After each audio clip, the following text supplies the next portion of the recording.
My pregnant wife went bungee jumping with her ex-boyfriend, and she had a miscarriage. Now, she's in a coma, a vegetable. Yet ever since, her soul has been following me everywhere. Her ex, Leo, washed his hands of the whole thing. She's your wife, not mine. You're the one who couldn't control her. What does it have to do with me if she went bungee jumping while pregnant? Later, after she woke up, that same man would look at her with tears in his eyes and say, "Babe, you're finally awake." All my sleepless nights, finally, they meant something.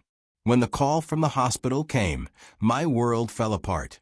Ava had miscarried. She was in a coma.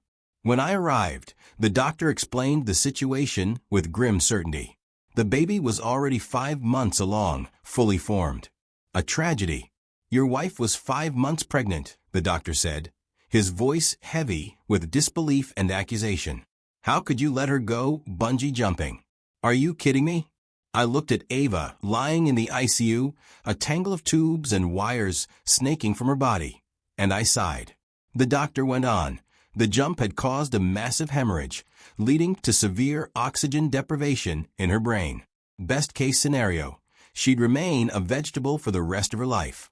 Leo Vance, Ava's first love, stood up from his chair, his mouth twitching. He shot her a disgusted look, as if her still form disgusted him. "Oh, you're here. Guess I can leave now. You're her husband. Take care of her." My vision narrowed. I grabbed him by the collar. "Leo, are you even human? She was with you when this happened." A sick, ugly smile spread across his face. "She's your wife, Ethan, not mine. Did I force her? She followed me like a lost puppy, begging me to go. What was I supposed to do? Who cares about some desperate woman who can't take a hint?" My jaw trembled. I glanced back at Ava. If she could hear this, would she still have been so determined to go with him? I forced myself to calm down, my voice low and tight. "Ava has loved you for years. I was going to divorce her to let you two be together. But now the doctor says love and encouragement could help. If you're here, maybe she has a chance of getting better. She lost a baby for you." Leo's face twisted with disgust. "Was it my kid? What does a miscarriage have to do with me? You want me to take care of a vegetable who's no different from a corpse? Dream on. Waste of my time. Ethan, you're her husband. You're the one who should be by her side." With that, he turned and walked out. Then a chill ran through the sterile hospital air.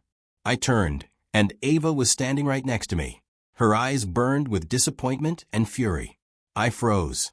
Ava was lying on the bed. How could she be standing there? Her form was translucent, shimmering slightly. Was she floating? A ghost? Her soul?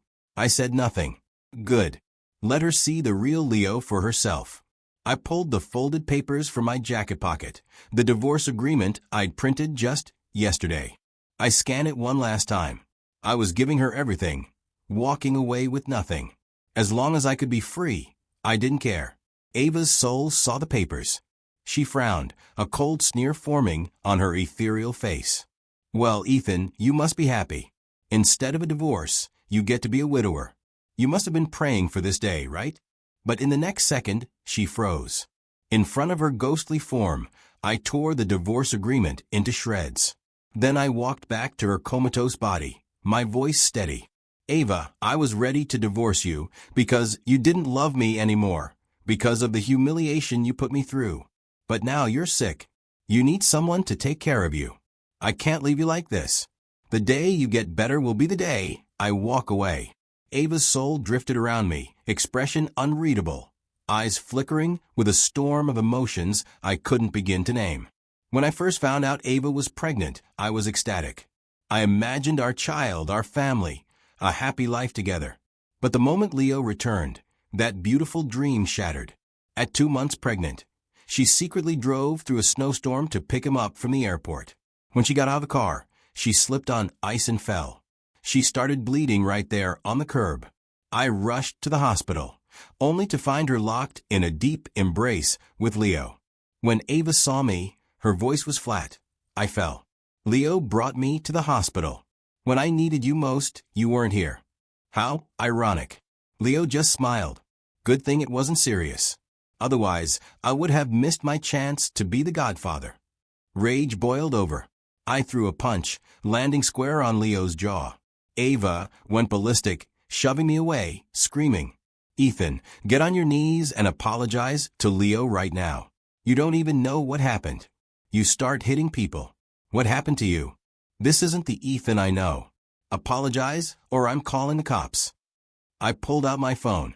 "Go ahead," I said quietly. "Call him. You want me to apologize? I'll die first." Ava snatched the phone from my hand and dialed 911. They took me away. That night, I sat in a holding cell, numb, thinking about Ava, about the baby I thought was ours. I couldn't understand why she changed so completely when Leo returned. The next morning, they let me out. Leo and Ava were standing at the entrance, smug. Ava sneered. "If it weren't for Leo deciding not to press charges, you'd be in there longer. Aren't you going to thank him?" I ignored them and started walking away. I could hear her yelling behind me, but I didn't turn back. If it weren't for the baby, I would have slapped the sense back into her. But while I cared about the child, she clearly didn't. That very night, she went clubbing with Leo. Drunk, belligerent, she started a brawl, knocking a couple of guys to the floor. I arrived to find her disheveled, reeking of alcohol. "These guys were trying to hit on me," she slurred. "So gross." One of the guys on the floor said, "You crazy. Who was hitting on you?" I snapped. "Your pretty boyfriend was freeloading, making a woman pay for his drinks. And for that, you attack us? What's wrong with you?" Ava shrieked. "You can't talk about him like that. Leo is not a freeloader. Anyone who says that is asking for it." The man sneered. "Oh, so that guy is the side piece. You got a husband and a family, and you're still out here acting like trash. Pathetic." Ava's face twisted in rage. She grabbed a beer bottle to smash over his head, but I caught her arm just in time. Then she started looking around frantically. Leo was nowhere in sight. We found him hiding in the men's room. When he saw Ava, he cowered behind her like a frightened child. "Is it over?" "Those guys were horrible. So rude," Ava said softly, stroking his hair. "It's okay. They won't touch you. I'm a woman and pregnant. They wouldn't dare." I was speechless. She knew she was pregnant, yet she was out clubbing, drinking, and fighting. Was Leo really that important to her? Seeing my thunderous expression, she said dismissively, "What's with the long face? Can't you stop being so petty? I'm just helping him check things off his list. Our bucket list. All the things we didn't get to do before he left the country." Looking at my drunk, belligerent wife, 3 words escaped me. "Let's get divorced." Ava froze. Then she let out a cold, sharp laugh. "Fine. Divorce me. You sure you don't want the baby? I'll schedule the abortion tomorrow, and I'll tell my mother it was you who wanted the divorce. All on you." My jaw tightened. I couldn't believe she'd use our child to threaten me. I was an orphan. Her mother had been unbelievably kind, sponsoring me through college, giving me a job when I graduated, and even offering her daughter's hand in marriage. I owed her everything. She told me countless times, "Ava is stubborn, has a temper. Be patient." Seeing my silence, Ava smirked and left with Leo. From that day on, they tested my limits, watching sunrises and sunsets, shopping, clubbing, swimming at the beach. I reminded Ava constantly. She was pregnant, couldn't do anything strenuous. She waved me off. "Stop telling me what to do. You're so annoying. Petty men are the most disgusting." Then, with a sneer, "Are you still trying to find proof I'm cheating so you can divorce me? Go ahead, look all you want. I'm pregnant. How could I betray you? You loser." Until this moment, when she went bungee jumping with Leo, miscarried, fell into a coma, and now her soul hovered around me. When Ava's soul saw me rip up the divorce papers, she trembled, light flickering in her ghostly eyes. But then the doctor brought another lab report, and her world seemed to crumble again. I held up the report, silent. The baby boy Ava miscarried, according to the DNA test, was not biologically mine. I clenched the paper in my fist, emotions a raging sea. Beside me, Ava's soul whispered to herself, "Ethan, I didn't cheat on you. I was just trying to check things off Leo's bucket list. He once said he wanted a child that was ours. So before he came back, I went to the clinic. We had an embryo stored years ago. I had the procedure done.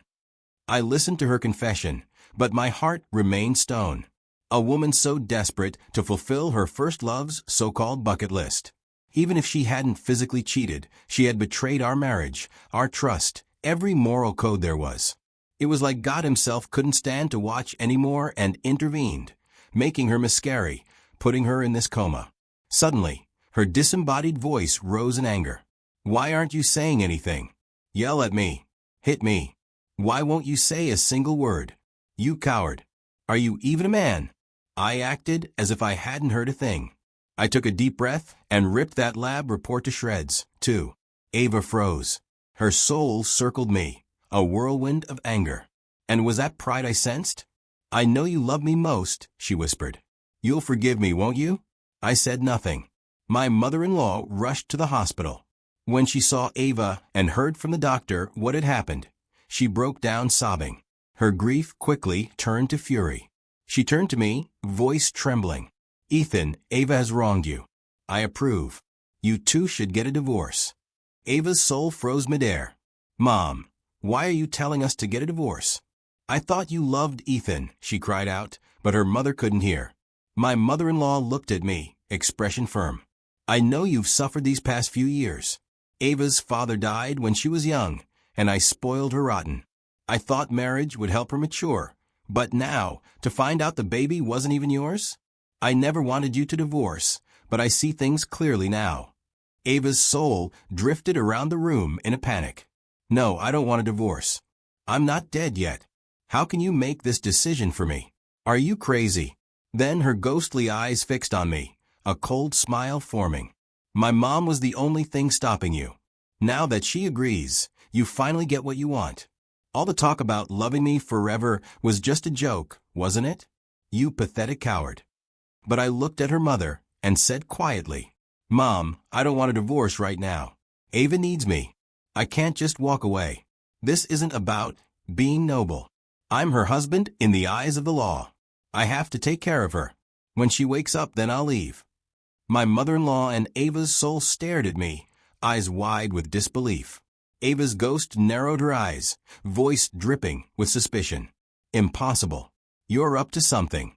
You're after my family's money, aren't you? Her mother just looked at me with a complex mix of emotions. You've been through too much, son. Whatever you decide, I'll understand and support you. Whether you stay married to Ava or not, you'll always be my son. In the days that followed, I cared for Ava meticulously. I sat by her bed, telling her stories of our happy memories, doing everything I could to bring her back. Other patients' families praised me, calling me the husband of the century, a man of true character and responsibility. Ava's soul followed me everywhere. She watched as I wore myself down to the bone, watched as streaks of gray began to appear in my hair. The insult stopped. Her ghostly eyes started to fill with something that looked like regret. Then Leo, who had vanished, suddenly showed up at the hospital one day. He looked nervous, his face pale. Ava and I were both surprised. He couldn't see her soul, of course. He sidled up to me, smiling awkwardly. Ethan, hey, can you lend me some money? I know Ava's family is loaded. I just looked at him. What for? A predatory grin spread across his face. Look, Ava's in a coma. There's no one else here, so I'll be straight with you. I'm trying to impress this rich girl, an Aries. I need cash to look the part. Once we're married, I'll pay you back with her money.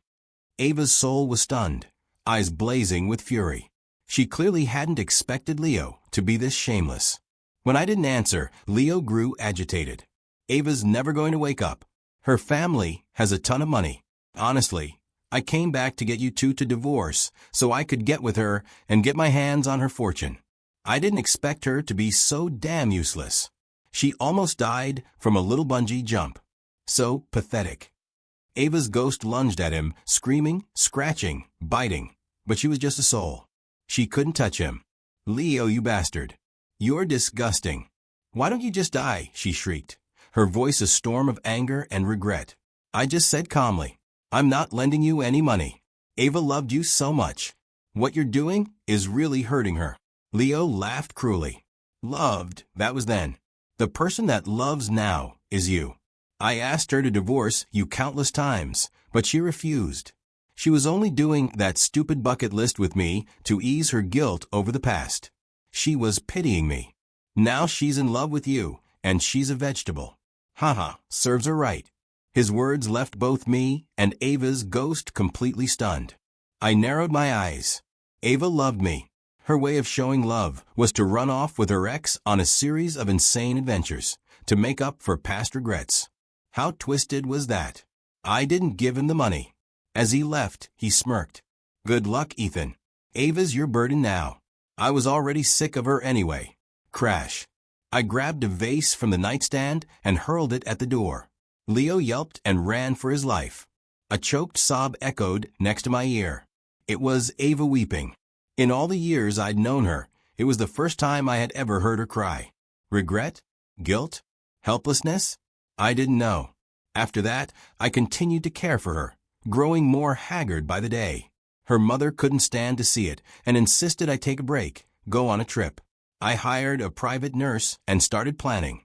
Ava's soul trailed beside me, voice laced with resentment. I'm a vegetable, and you have a nerve to go on vacation? They say even the most devoted son gets tired of caring for a sick parent. It's only been a few weeks, and you're already fed up. Don't you love me anymore? The once haughty Ava, who barely spared me a word, was now chattering in my ear nonstop. Her perspective seemed to be shifting.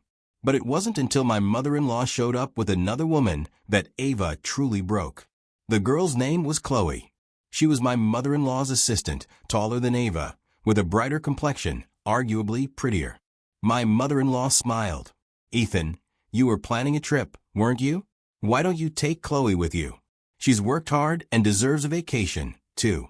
It's good for you young people to spend some time together. She gave me a subtle wink. Chloe stepped forward and shook my hand, her smile warm and genuine. Hi, Ethan. Hope I won't be any trouble. I instinctively glanced at Ava. Her eyes were wide, mouth trembling as she screamed into the void. No, Ethan. You're still a married man. Stay away from her. Looking at her hysterical, powerless form, I suddenly wanted her to feel exactly what I had been through. A grim satisfaction stirred within me. I nodded at my mother-in-law. Okay, Mom. We'll get going then. She nodded back, eyes filled with relief. Ava's soul floated frantically around the room, panicked gaze darting between me and Chloe. Chloe and I set off on our trip. Her cheerful, outgoing nature was like a breath of fresh air, slowly chipping away at the ice around my heart. We found ourselves in a historic little town with winding cobblestone streets and quaint wooden storefronts. Chloe was fascinated by everything, dashing into little craft shops, pausing on an old stone bridge, gazing at the creek below, eyes sparkling with excitement. At a bakery selling artisanal pastries, she pulled me inside, happily pointing out different treats, asking which I thought looked best. I watched her, a genuine smile touching my lips for the first time in ages. You know, Ethan, she said softly, carefully selecting a croissant, I've actually been paying attention to you for a while. I blinked, surprised. Oh, why is that? Chloe smiled. At the company, everyone knows how dedicated you are, how hard you work, but it's your devotion to your wife that really impressed me. I shook my head bitterly. None of that matters when someone's heart is stuck in the past. If they can't let go, it's all for nothing. Chloe looked down, voice barely a whisper. I can't let go of some things either, but it seems like I might finally have my chance. I fell silent, unsure how to respond. From the sidelines, Ava screamed, Ethan, don't listen to her. She's manipulative. What can she let go of? You're a married man. I ignored her. Watching her seethe with the jealousy she herself had inflicted on me felt like a strange, dark justice. After buying the pastries, Chloe and I sat in the town square, enjoying the treats and the scenery. She told me about her dream to travel the world, to see different places, experience different cultures. Her passion was infectious, and I found myself opening up, sharing some of my own thoughts and experiences. Later, we reached the foot of a mountain, staring up at the towering peak. Chloe showed no fear, only a desire for the challenge. We started the climb together. The trail was steep and rocky, but we helped each other along. At one point she slipped, and I quickly steadied her. She looked up at me, eyes full of gratitude. Ava's soul swooped in, voice cracking. "Ethan, don't hold her hand. Please. You're my husband. Please." My expression didn't change. "When you and Leo were all over each other, right in front of me, did you ever once care about my feelings?" When we finally reached the summit, the magnificent view spread below us, filling me with accomplishment. Chloe cheered, her smile bright as the sun. Looking at her, a strange warmth spread through my chest. These past few years of marriage had been exhausting. It felt good to finally have a moment of happiness that was just for me. Ava's soul trailed behind us the whole time, face growing darker. Watching Chloe and me laugh, she would stomp her feet in fury or stare at me with pure sorrow. "Ethan, how could you do this to me?" Her voice echoed with despair. "I'm your wife," Ava whispered. I pretended not to hear, continuing to enjoy the rare peace with Chloe. Chloe seemed to sense something. "Ethan," she asked gently, "is there something on your mind?" I paused for a second, then just shook my head. On the way down the mountain, a sudden torrential downpour ambushed us. We took shelter in a small gazebo as rain hammered down, blurring the world around us. Chloe was a little scared, so I gently took her hand, telling her it would be okay. In that moment, our eyes met, and it felt like time stood still. After the rain stopped, we continued on our way. The muddy path didn't slow us down. We had navigated a difficult trail together, and it had brought us closer. Ava watched our every interaction, tears streaming from her ghostly eyes. "Ethan, I was wrong. I really know I was wrong now. Please come back. Don't be with this woman." Ava's voice trembled with desperation. But I remained unmoved. I needed her to taste the same bitterness, the same regret she had forced me to swallow. When the trip ended, we returned to the city and the hospital. Ava's soul stuck to me like a shadow, eyes pleading. "Ethan, please don't leave me. I'll be good to you from now on. I'll never have anything to do with Leo again," she begged, voice trembling. I was a stone wall. During this time, Chloe started visiting the hospital often, checking on both me and Ava's comatose form. Her kindness and warmth made me like her more and more. As Ava watched our bond grow, her despair intensified. "Ethan, you can't fall in love with someone else. You promised you would love me forever," she cried out. A shadow passed over my heart. "Ava, I thought you once promised to love me too. But what did you do? You hurt yourself for Leo. You pushed my buttons again and again. What right do you have to demand my love now?"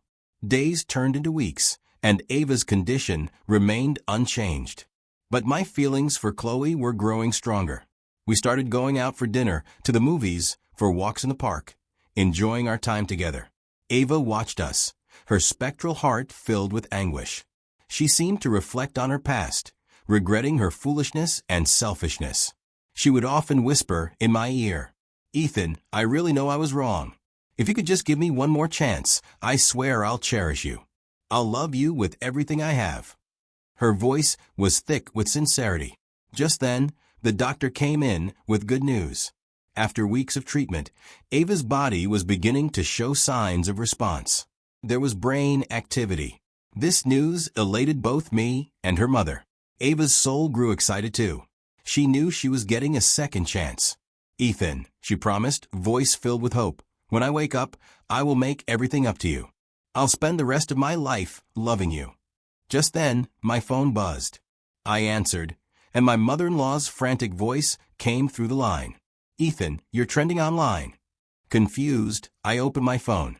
The internet was flooded with pictures of me and Chloe on our trip.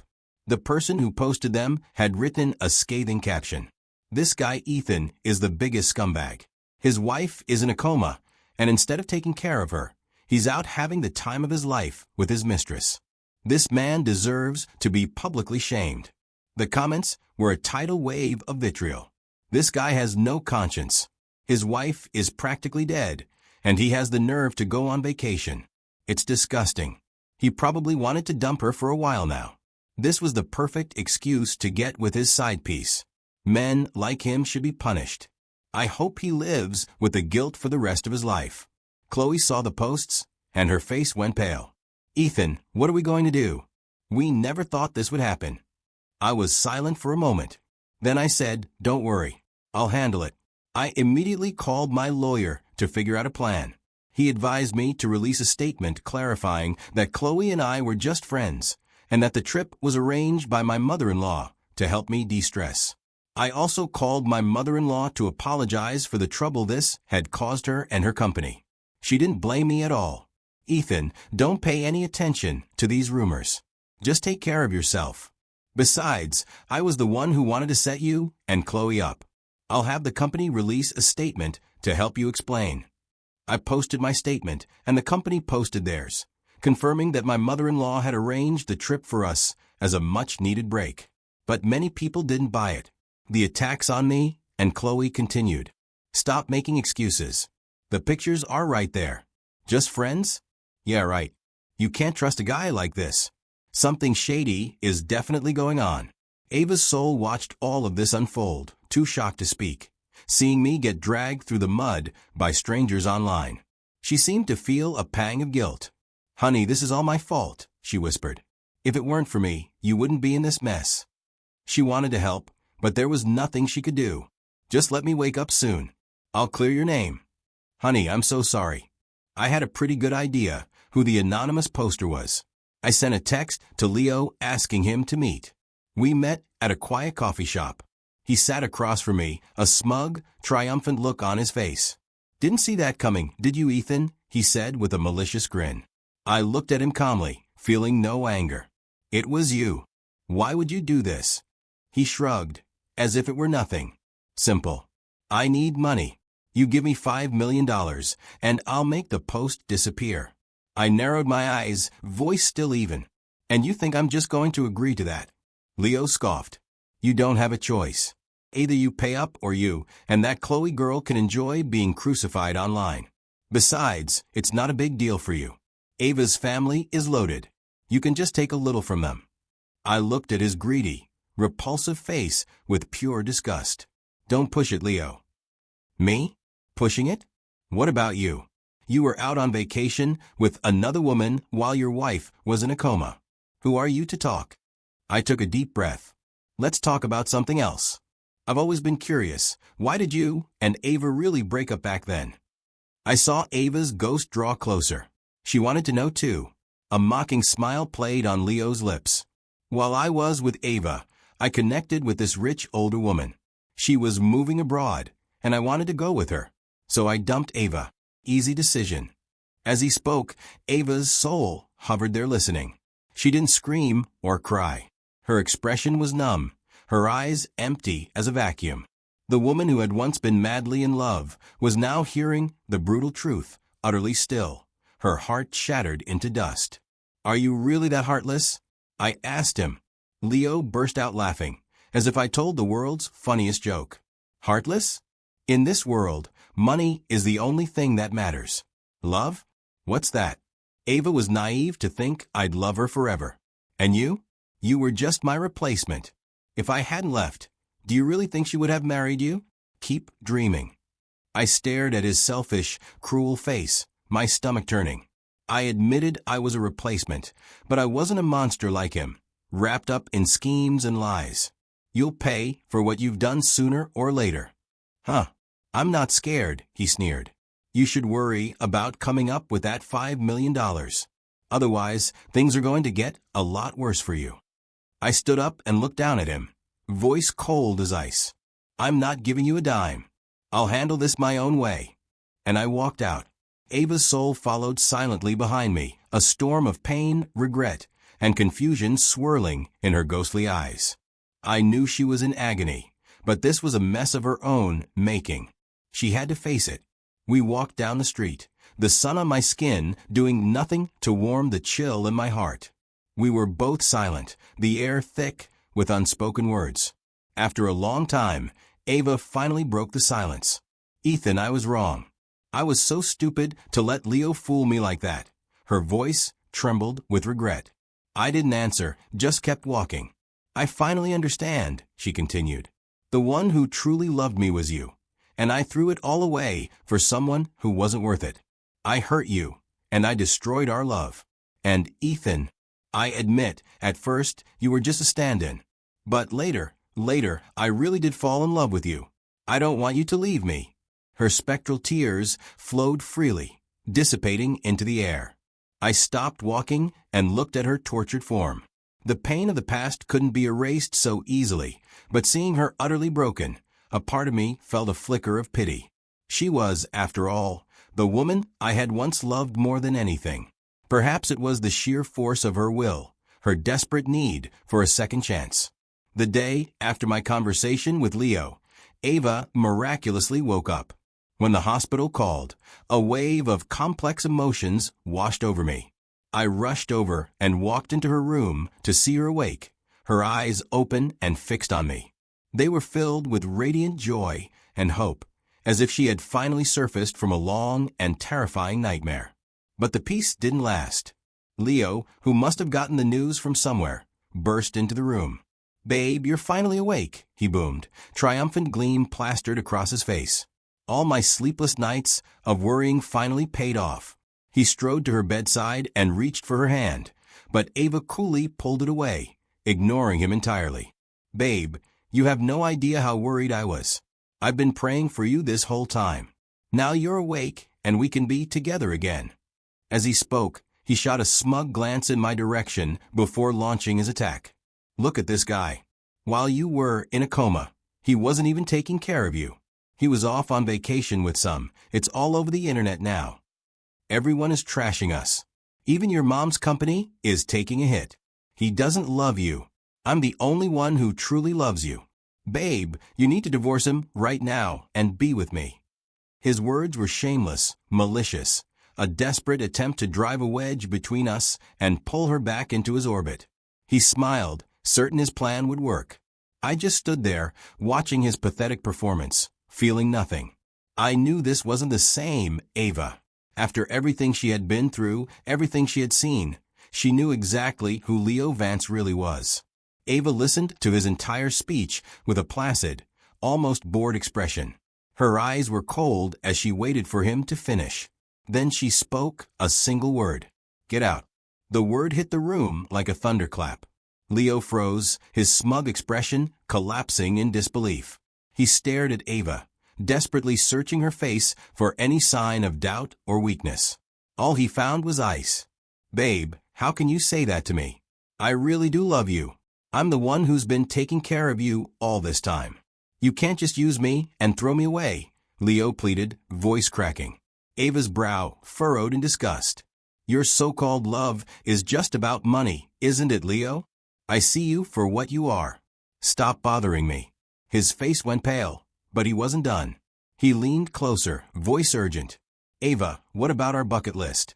I've been here day and night, waiting for you to wake up so we could finally finish it together." She looked at him with utter contempt. "Go finish your bucket list with your rich old lady or your new Aries. The sight of you makes me sick." Leo looked as if he'd been punched in the gut. He stared at her speechless. How did you know?" he stammered. Ava laughed, sharp and cutting.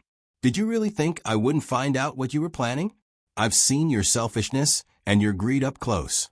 From now on, I don't want to see your face ever again. Oh, and by the way, the baby I lost, it was yours. You were with me on that bungee platform. That makes you a killer too." He just stood there, dumbfounded. I had secretly recorded my entire conversation with Leo at the coffee shop. I knew he wouldn't go down without a fight, and I figured the recording might come in handy. I posted it online. Ava also recorded a short video from her hospital bed, confirming she was awake and asking people to stop slandering me, explaining that Chloe was just a colleague and a friend. Once we released everything, the narrative flipped instantly. The internet saw Leo for the parasite he was. Comments flooded in. "This Leo guy is unbelievable. He'll do anything for money. Ethan is the real victim here, framed by this total scumbag. So glad Ava saw the truth about him." Suddenly, I was the long-suffering, loyal husband again. A few days later, news broke that Leo had been having an affair with a married woman. Her husband caught them and beat Leo so badly that he was paralyzed from the waist down. When I heard the news, I felt no satisfaction, only a sense that he had finally gotten what he deserved. After she recovered, Ava was relentless in her attempts to get back together. She pleaded with me every single day. "Ethan, I know I was wrong. Please, just give me one more chance. I'll be so good to you. I'll never be so selfish again." Her eyes were always filled with tears, her voice raw. "I truly regret everything. I was so lost, so obsessed with Leo. You were the one who loved me, and I didn't appreciate it. I see that now. You're the only one who was ever truly good to me." She would grip my hand tightly, as if terrified I would vanish. Her mother, knowing Ava was clinging to me, decided to intervene. She came to the hospital, and she brought Chloe with her. When my mother-in-law walked into the room, her expression was calm but resolute. Chloe followed behind her, looking a little shy and anxious. My mother-in-law gently took Chloe's hand and placed it in mine. She looked at me, her voice full of encouragement. "Son, from now on, I won't interfere in your life. As for Ava, I'll take care of her." She sighed, a hint of weariness in her eyes. Ava was stunned, face flushed with anger. "Mom, how could you? Why are you pushing Ethan away? I love him. I can't live without him." She cried, her voice breaking. Her mother looked at her calmly. "Ava, you did so many things to hurt him. Now that you're awake, you think everything can just go back to the way it was. Is that fair? Ethan has the right to choose his own life. You can't be so selfish." Ava bit her lip, tears streaming down her face. "Mom, I know I was wrong. I really do. I'll be so good to Ethan. Please don't give him to someone else." Chloe, meanwhile, was blushing furiously, head bowed. She tried to gently pull her hand away, as if wanting to escape the intensely awkward scene, but her mother held it firmly in mine. My mother-in-law looked at me one last time. "Son, think about it. Whatever you choose, I'll support you." With that, she took a still sobbing Ava and left the room. It was just me and Chloe. The silence was heavy. Chloe finally looked up, meeting my eyes. Her own were clear and steady. "Ethan," she said, voice firm, "I like you." I held her hand a little tighter, and a small, real smile formed on my face. "Funny," I said. "Me too."